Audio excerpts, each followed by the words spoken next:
this video, I'm going to be giving some more advice on scholarships, especially in junior year and senior year. As the school year is wrapping up, scholarships can be on students' minds a lot as they're trying to figure out how to pay for college. And so this video is really going to be helpful for those looking to do mass scholarship applications, just applying to tons of scholarships, and how to economically apply to scholarships while making the most of your time. So the first thing that I'm going to just start off by mentioning is organization. When you have a lot of scholarships you're applying for, this is really important because oftentimes if you're doing Google searches looking for scholarships, you're going to find some that the deadline has already passed, and so you're not going to apply for them until the following year, or the deadline's still several months off and you have some already you're applying to more recently. And so you want to save those scholarships in order to come back to later. And what's really worked well for me is just setting up a data spreadsheet and organizing them by the year I need to apply for them in. So for example, if it's for juniors or for seniors, or maybe even some undergraduate scholarships, or maybe I can apply for them anytime in high school, and then also by the date. So typically I organize them by month. If you have even more, you might organize them by like early March, mid-March, late March, that type of thing. But that way you can work on all the scholarships that are due soonest first. So this is the month of February right now. I'm working on the March scholarships. As I get into March, I'll open up my April tab, something like that, just so you can stay organized, make sure that you aren't turning anything late, you don't forget about scholarships, even when you have dozens or more that you're applying for. Next important thing that's worth mentioning is, of course, finding scholarships, because it doesn't help to organize them if you don't have any scholarships to organize with in the first place. I've talked about this in another video, but it's important to find scholarships that you are most likely to win.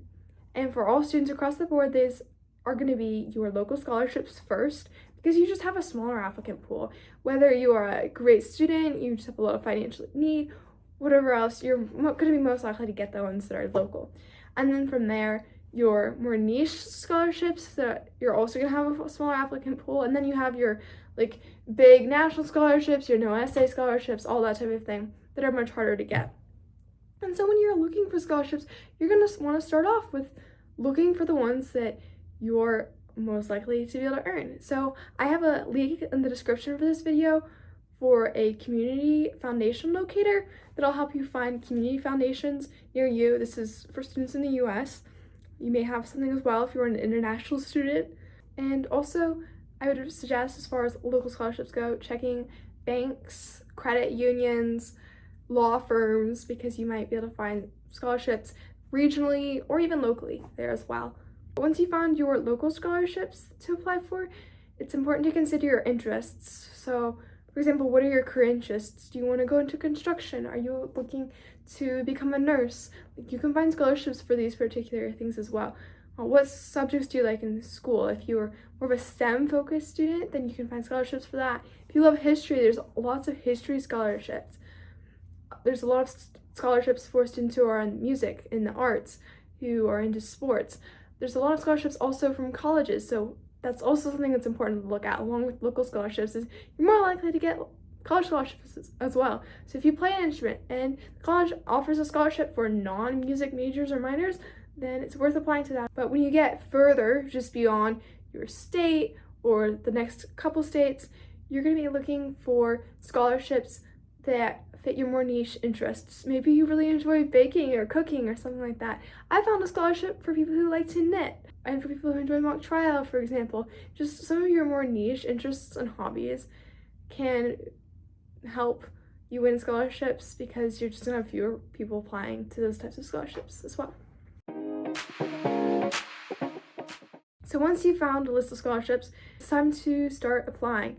And now, I don't want you to think you shouldn't continue looking for scholarships, because I really encourage you to continue to look as long as you're applying, because you'll see new scholarships pop up as they're created or they open up. You'll type in different things in search engines and voila, they'll be there. When you are looking for scholarships, You can use search engines like Google. You can go to your school counselor, ask friends where they've applied to, check out books, tons of different ways to find them. I personally have just done a lot of web searches, and that's worked out pretty well, honestly. But as I said, you need to go ahead and start applying to scholarships. But there are certain ways that you can pull together your application materials so that you could reuse them for later scholarships. Now, you do need to be careful. Don't just auto-submit everything. Go through your materials every time before you submit a scholarship, because the criteria that they're looking for and the things they ask you to provide may be slightly different. For example, in essays, typically essays are going to be 150 to 500 words long. And so if you have an essay that's already 400 words long, but it's supposed to be within 300 for a different scholarship, you're going to have to cut a little bit. I'm going to mention some of the most common topics because you're going to see a lot of topics repeating over and over again. And so that way you can slightly modify essays to fit within certain word counts and not have to write a brand new essay each time. So the first one is just the basic autobiography essay. Who are you? One thing to keep in mind when you're writing essays is always start off with a good hook. A good story draws people in as well. If you've had traumatic things happen in your life, if there's something in particular that really drives you, it's worth mentioning those things. Don't necessarily turn it into a resume, especially if there's an activities list somewhere later in the application. But really focus on the heart of the matter and who you are, your emotions, what makes you get up in the morning each day. And then also ending with a strong conclusion, being reflective at the end, talking about why you deserve this scholarship in particular.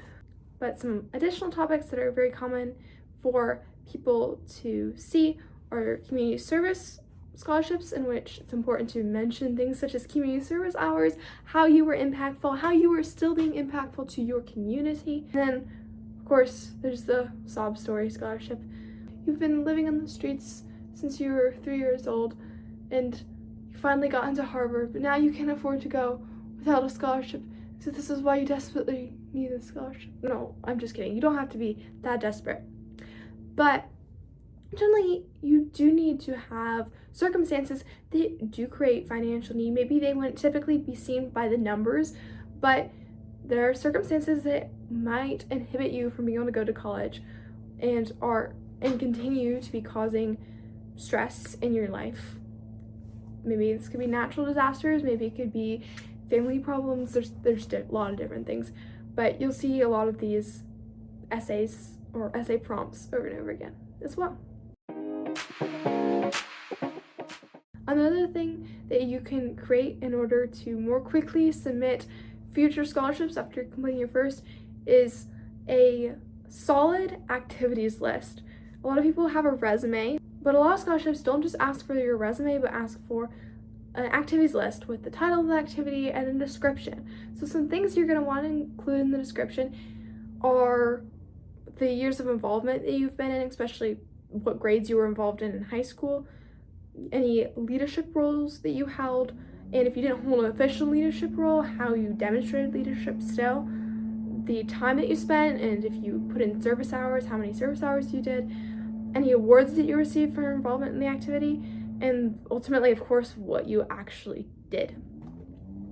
And including these things will generally give people a very good idea of what this activity looks like for you, how big a part of your high school life it was for you. You're going to want to organize things generally, so the most important things are first, but this is something that you're going to see scholarships ask for over and over again, and it's nice to have this document that you can copy and paste or you can upload ready to go with minor changes here and there. Maybe homeschool scholarship, you talk a little bit more about homeschooling, that type of thing. I hope you found this video helpful and it helps you as you're going through scholarship applications.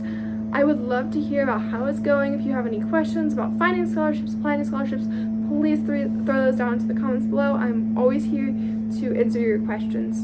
But again, thank you so much for watching. Good luck on scholarship applications and don't give up. So, we'll see you again soon.